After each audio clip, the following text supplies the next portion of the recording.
Hello friends, welcome to Panacea classes. आज की class में हम लोग बजट की समरी देखेंगे। 10 से 15 मिनट में हम लोग कोशिश करेंगे पूरा जो इम्पोर्टेंट फैक्ट है, इम्पोर्टेंट डेटा हम लोग पढ़ेंगे। ठीक है, ये शॉर्ट में ही क्लास आएगा। 10 से 15 मिनट में हम लोग कोशिश करेंगे इसको खत्म कर ले। देखिए, बजट में अगर सबसे पहले हम लोग देखें तो इस साल का जो बजट है 2024-25 का, वो जो है कितना अनुमान किया गया है। ठीक है, तो बजट जो होता है, बजट सबसे पहले समझ लिए होता क्या है। तो बजट जो है हमारे आने वाले वित्तीय वर्ष के लिए यहाँ पे कितना आय होगा, कितना व्यय होगा, उसका एक अनुमान यहाँ पे किया जाता है। जैसे शिक्षा पे कितना खर्च करने का अनुमान है, यहाँ पे हॉस्पिटैलिटी में कितना है, ठीक है, इंफ्रास्ट्रक्चर में कितना है, डिफेंस में कितना खर्च किया जाएगा, ये पूरा यहाँ पे अनुमान बताया जाता है, किया जाता है कि इतना इतना खर्च होगा, इतना इतना यहाँ से पैसा आएगा।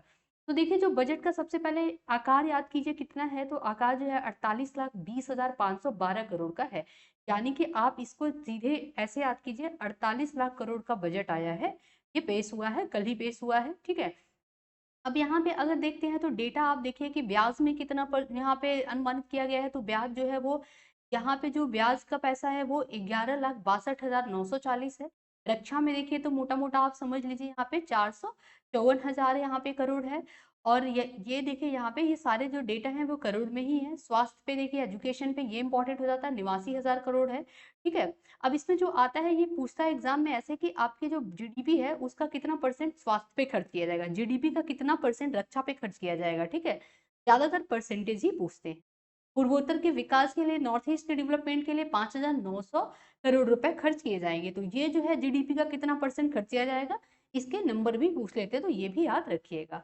पेंशन जो है उसमें कितना खर्च किया जाएगा, 2,43,000 करोड़। गृह और शिक्षा में देखिए तो 1,25,638 करोड़ रुपए खर्च किया जाएगा, ये अनुमान किया गया है। नेक्स्ट यहाँ पे अगर देखते हैं तो राजस्व, जो है केंद्रीय राजस्व में व्यय, रुपया जो है 1 रुपया वो आता कहाँ से है, और रुपया जो है 1 रुपये में कहाँ कहाँ पे जाता है। ठीक है, ये बहुत इंपॉर्टेंट डेटा है, इसको याद कीजिएगा, एग्जाम में सीधे सीधे पूछ लेगा। जिसमें अगर बात करते हैं कि 1 रुपए है, ठीक है, 1 रुपए है, 1 रुपए अगर देखें तो इसमें से कितने कितने पैसे कहाँ कहाँ से आते हैं। तो सबसे ज्यादा अगर कहीं से आते हैं तो उधार और अन्य देयता से आते हैं। यानी कितने परसेंट, 27% आते हैं पहले नंबर पे। यहाँ पे परसेंटेज 27 पैसे लिखिए, सॉरी, 1 रुपए में 27 पैसे उधार से आते हैं, तो पहले नंबर ये हो गया।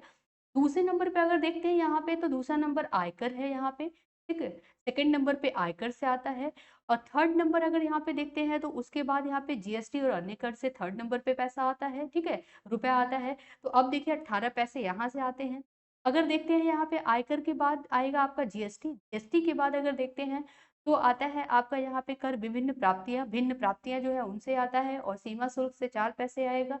और यहाँ पे निगम कर वगैरह ये पूरा हम लोगों ने देखा। ठीक है, जीएसटी के बाद चौथे नंबर पे निगम कर आएगा, तो ये भी याद रखिएगा। तो एटलीस्ट 4 आपको याद करने पड़ेंगे, वो याद कर लीजिएगा। अब रुपया जो जाता है, 1 रुपया है, तो गवर्नमेंट का कहाँ कहाँ गवर्नमेंट खर्च करती है। तो केंद्रीय प्रायोजित योजना में 8 पैसे जाता है, सेंट्रली स्पॉन्सर्ड स्कीम है। ठीक है, सेंट्रल सेक्टर स्कीम में 16 पैसे जाता है। ब्याज उदगाई में कितना जाता है यहाँ पे, यानी कि जब उधार, सबसे ज्यादा उधार से पैसे आ रहे हैं, सबसे ज्यादा इंटरेस्ट पे करने में पैसे जाएंगे भी।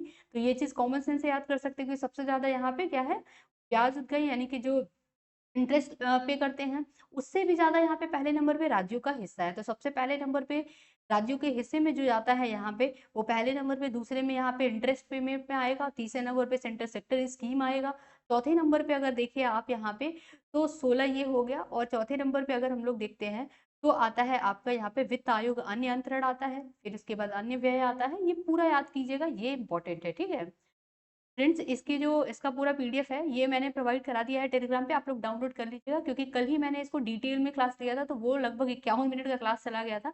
मैंने सोचा 10 से 15 मिनट में आपको समरी बता दूं कौन कौन सा इंपॉर्टेंट है, उसको आप पढ़ लीजिए पहले मीटिंग में। फिर उसके बाद जब ये याद हो जाए तब दूसरा याद कीजिए। ठीक है, अब यहाँ पे जो है इस टाइम में इसको छोड़ दीजिए। ठीक, इसको छोड़ दीजिए इस टाइम में।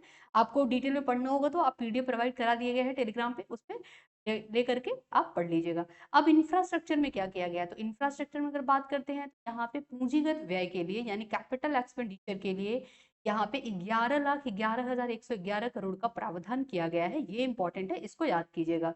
राज्यों और उनके जो अवसंरचना निवेश में सहायता के लिए यहाँ पे 1.5 लाख करोड़ ब्याज रहित ऋण दिया जाएगा, यानी 1.5 लाख करोड़ यहाँ पे दिया जाएगा सभी राज्यों को। अवसंरचना यानी कि यहाँ पे इंफ्रास्ट्रक्चर में अगर वो सहायता के लिए केंद्र लोन देगा 1.5 लाख करोड़ निकाला गया है इस बजट में, ब्याज रहित यानी कि इंटरेस्ट फ्री लोन दिया जाएगा, ये भी इंपॉर्टेंट है।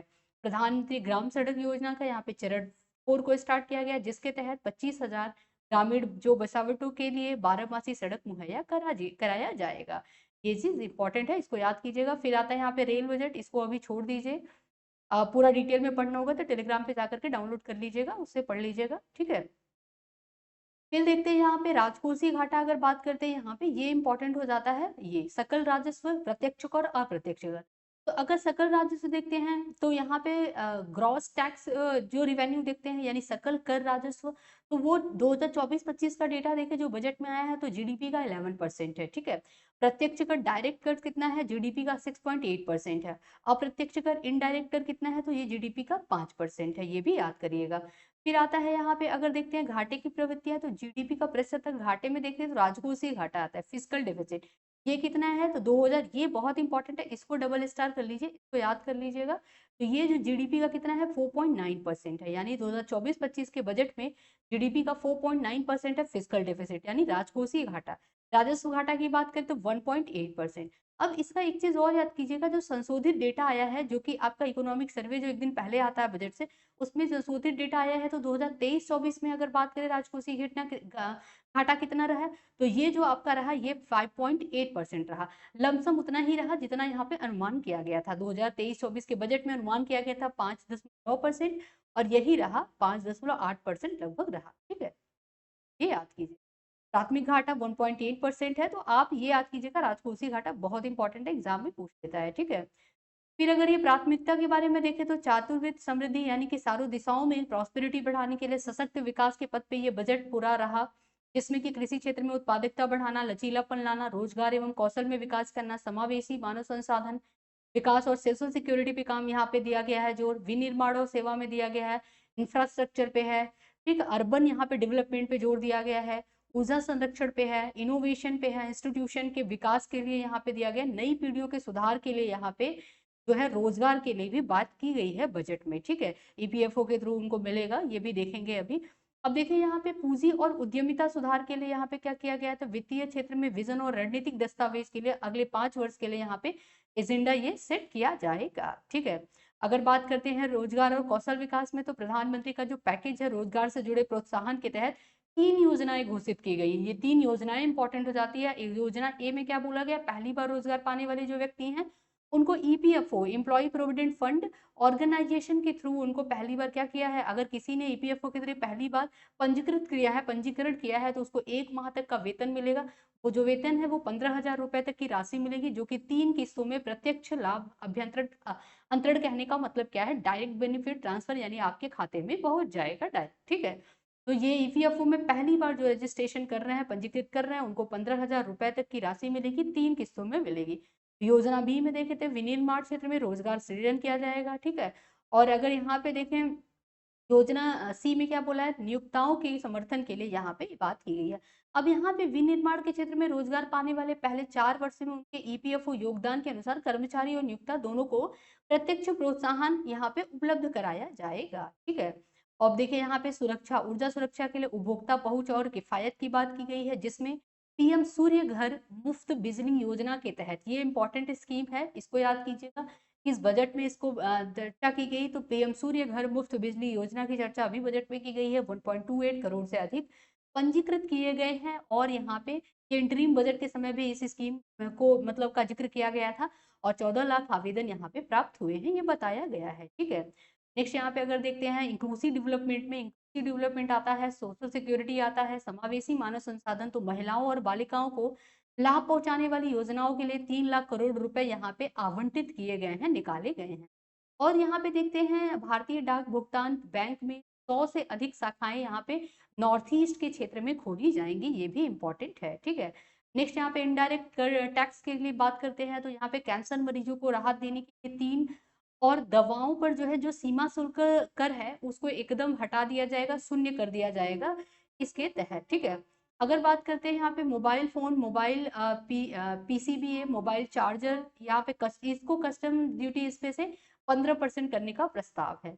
25 महत्वपूर्ण खनिज को जो सीमा शुल्क में छूट दिया जाएगा, तो पर यहाँ पे बेसिक कस्टम ड्यूटी कम करने की बात की गई है। सोलर सेल और पैनल के विनिर्माण के उपयोग में आने वाली जो छूट प्राप्त पंजीकृत पूंजीगत जो सामान है उसकी सूची का यहाँ पे विस्तार किया गया कि सोलर सेल पैनल बनाने के लिए जो यहाँ पे पूंजीगत सामान है उस पे छूट दिया जाएगा, ठीक है, कैपिटल पे छूट दिया जाएगा।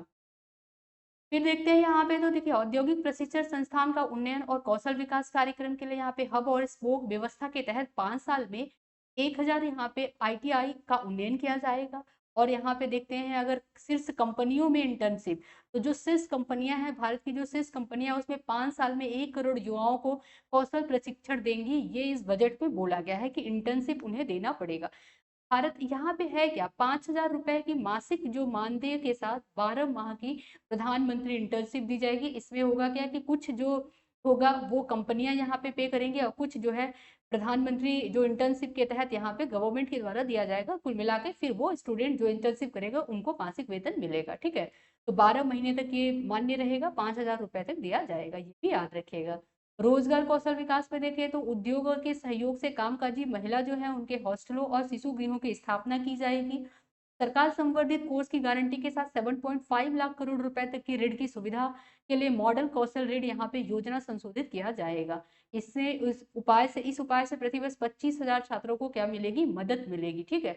और यहाँ पे जो ये इंपॉर्टेंट है, इसको याद कीजिएगा, घरेलू संस्थाओं में उच्चतर शिक्षा के लिए हायर एजुकेशन के लिए 10 लाख रुपए तक के ऋण प्रदान किए जाएंगे। प्रति वर्ष 1 लाख छात्रों को यहाँ पे प्रत्यक्ष रूप से ऋण देने का टारगेट बनाया गया है। और जो ब्याज रहेगा वो कितना रहेगा, 3% वार्षिक ब्याज छूट के ई बाउचर भी दिए जाएंगे। यानी कि जो यहाँ पे इंटरेस्ट रहेगा उसमें 3% बाउचर मिलेगा, उस बाउचर को लगाएंगे तो 3% उनका जो ब्याज है उसमें छूट मिलेगा। तो ये भी इंपॉर्टेंट है, याद कीजिएगा। नेक्स्ट है यहाँ पे अगर सीमा शुल्क की बात करें सेकंड नंबर, तो यहाँ पे सोना चांदी पर सीमा शुल्क घटा करके 6% और प्लेटिनम पे 6.5% करने का प्रस्ताव है। तो ये बहुत इंपॉर्टेंट हो जाता है, सोना चांदी पे सीमा शुल्क घटा दिया गया है, 6% कर दिया गया है, ठीक है। अगर उद्योग की बात करते हैं तो 100 शहरों में यहाँ पे क्या होगा, उसके आसपास के निवेश हेतु तैयार किया जाएगा प्लग एंड प्ले औद्योगिक पार्क तैयार किया जाएगा, ठीक है। नेक्स्ट अगर यहाँ पे देखते हैं तो IBC और अधिकरण, इसको अभी छोड़ देते हैं हम लोग।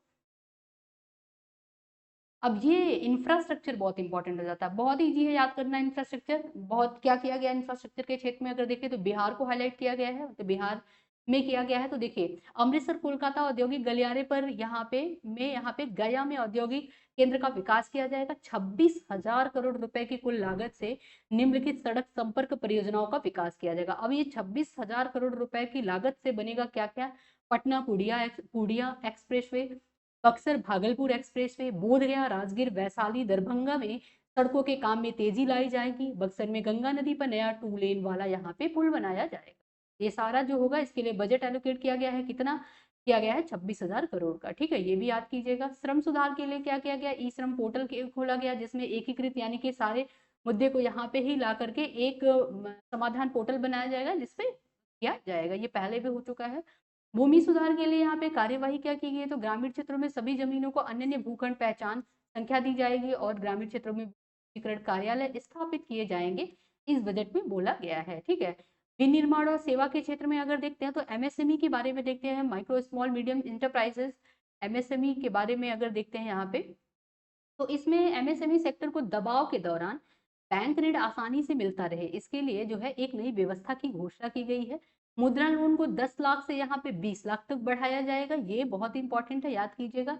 इसके तहत मुद्रा लोन जो है आप लोग कमेंट में करके बताइएगा, ये मुद्रा जो योजना है ये कब स्टार्ट की गई थी, किस ईयर में, और इसके तहत कितने कैटेगरी में लोन प्रोवाइड किए जाते हैं, ठीक है। शिशु किशोर और तरुण, ये बताइएगा कितने कितने अमाउंट तक आते थे। अब इसको बढ़ाया गया है, 10 लाख से 20 लाख तक किया गया है, ये याद कीजिएगा। और यहाँ पे इंपॉर्टेंट आ जाता है MSME क्षेत्र में 50 मल्टी प्रोडक्ट फूड यहाँ पे इरेडिएशन इकाइयां स्थापित करने के लिए वित्तीय सहायता दी जाएगी, ठीक है। इनोवेशन के लिए अगर देखते हैं क्या किया गया है, तो 1 लाख करोड़ रुपए के वित्तीय कोष से निधि क्षेत्र में वाणिज्यिक स्तर पे अनुसंधान और इनोवेशन को यहाँ पे क्या मिलेगा, बढ़ावा मिलेगा। जनजाति के लिए क्या किया गया है, तो देखिए यहाँ पे ट्राइबल बेल्ट के लिए, ट्राइब्स के लिए क्या किया गया, प्रधानमंत्री जनजाति उन्नत ग्राम अभियान, ये याद कीजिएगा, प्रधानमंत्री जनजाति उन्नत ग्राम अभियान। इसके तहत जनजाति समूहों की सामाजिक आर्थिक स्थिति में सुधार लाने के लिए प्रधानमंत्री जनजाति उन्नत ग्राम अभियान की शुरुआत की जाएगी। और इस योजना के तहत जो आकांक्षी जिले हैं, जहाँ जनजाति बहुल जो ग्राम है, जहाँ पे जनजाति पॉपुलेशन ज़्यादा पाई जाती है, उनको पूर्णतः यहाँ पे कवरेज किया जाएगा और यहाँ पे उनके सुधार के लिए काम किया जाएगा, जिसमें 63,000 गाँव को यहाँ पे और 5 करोड़ जनजातीय लोग लाभान्वित होंगे जिसके अंतर्गत। ठीक है। फिर आता है यहाँ पे कृषि और उत्पादकता में अनुकूलनीयता बढ़ाने के लिए क्या किया गया है, तो डीपीआई यहाँ पे है, डिजिटल सार्वजनिक अवसंरचना, यानी कि यहाँ पे डिजिटल पब्लिक इंफ्रास्ट्रक्चर, देश के 400 जिलों में डिजिटल पब्लिक इंफ्रास्ट्रक्चर का उपयोग करते हुए खरीफ की फसलों का यहाँ पे डिजिटल सर्वेक्षण किया जाएगा। खरीफ की फसल कहने का मतलब गर्मी की फसल। ठीक है। तो ये चीज याद कीजिएगा, कब इसकी बुआई होती है और कब कटाई होती है, ये भी याद कीजिए। तो देखिए यहाँ पे जो है मई जून में इसकी बुआई होती है और कटाई कब होती है, सितंबर अक्टूबर में होती है। तो ये खरीफ की फसल है। 5 राज्यों में जन समर्थ आधारित किसान क्रेडिट कार्ड जारी किए जाएंगे। ये राज्य चुने जाएंगे। कम मछली ब्रूड स्टॉक के लिए केंद्रीकृत प्रजनन केंद्रों का नेटवर्क स्थापित किया जाएगा, ये भी याद रखिएगा। ठीक है। नेक्स्ट यहाँ पे आता है विदेशी कंपनियों के लिए, यहाँ पे कॉर्पोरेट जो कर है, टैक्स है, उसकी दर 40 से घटा करके 35 कर दिया गया। ये इंपॉर्टेंट है कॉर्पोरेट टैक्स कंपनियों के लिए, विदेशी कंपनियों के लिए, सॉरी, जो विदेशी कंपनियां हैं। तो इससे क्या होगा, हमारे देश में व्यापार को बढ़ावा मिलेगा, इन्वेस्टमेंट ज्यादा आएगा। ठीक है। इससे एम्प्लॉयमेंट जनरेशन होगा। तो क्या होगा, यहाँ पे महंगाई मतलब कम होगा, लोगों को एम्प्लॉयमेंट मिलेगा। तो ये हो गया विदेशी कंपनियों के लिए। यहाँ पे कॉर्पोरेट कर की दर को कितना बढ़ा के कम किया गया है, 35% कर दिया गया है। ठीक है। देश में घरेलू क्रूज का परिचालन करने वाले जो विदेशी शिपिंग कंपनियां हैं, उनके लिए भी सरल व्यवस्था की गई है। देश में कच्चे हीरे की बिक्री करने वाली विदेशी कंपनियों के लिए भी सुरक्षित यहाँ पे हार्बर हब बनाए जाएंगे, ये भी याद कीजिएगा, इंपॉर्टेंट है। अब देखते हैं किसानों के लिए, यहाँ पे 32 कृषि और बागवानी फसलों के लिए मतलब 109 उच्च पैदावार की जो फसल है उसको यहाँ पे क्या किया गया है, चिन्हित किया गया है, नामित किया गया है। ठीक है। देश में 1 करोड़ किसानों को प्रमाणीकरण और ब्रांडिंग के माध्यम से यहाँ पे प्राकृतिक खेती के लिए मजबूत बनाना और समर्थन यहाँ पे देना। 10,000 आवश्यकता आधारित जैव इनपुट और जो संसाधन केंद्र है उसको स्थापित किया जाएगा। ठीक है। आई होप आप लोगों को क्लियर हुआ होगा। अब देख लेते हैं, ये बहुत इंपॉर्टेंट है, कर रहा तो नई कर व्यवस्था में संशोधित जो टैक्स हुआ। तो देखिए अगर 0 से 3 लाख रुपए पर ईयर कमाते तो 0%, मैंने 0% देना पड़ेगा टैक्स। 3 से 7 लाख रुपए पर ईयर कमाते तो 5%। 7 से 10 लाख कमाते हैं तो इसके तहत जो है कितना देना पड़ेगा, एक, हाँ, 7 से 10 लाख कमाते हैं तो कितना टैक्स देना पड़ेगा आपको, 10% देना पड़ेगा। और 10 से 12 लाख रुपए पर ईयर तो 15%। 12 से 15 लाख पर ईयर पे 20%। और 15 लाख से ऊपर के लिए 30% तक टैक्स दिया जाएगा, मतलब देना पड़ेगा। ये इंपॉर्टेंट है, इसको याद करिएगा। अब यहाँ पे वही चीज है, रिपीट कर दिया है। तो आई होप फ्रेंड आप लोगों को क्लियर हुआ होगा। कोई भी डाउट होगा तो प्लीज आप लोग कमेंट में करिएगा।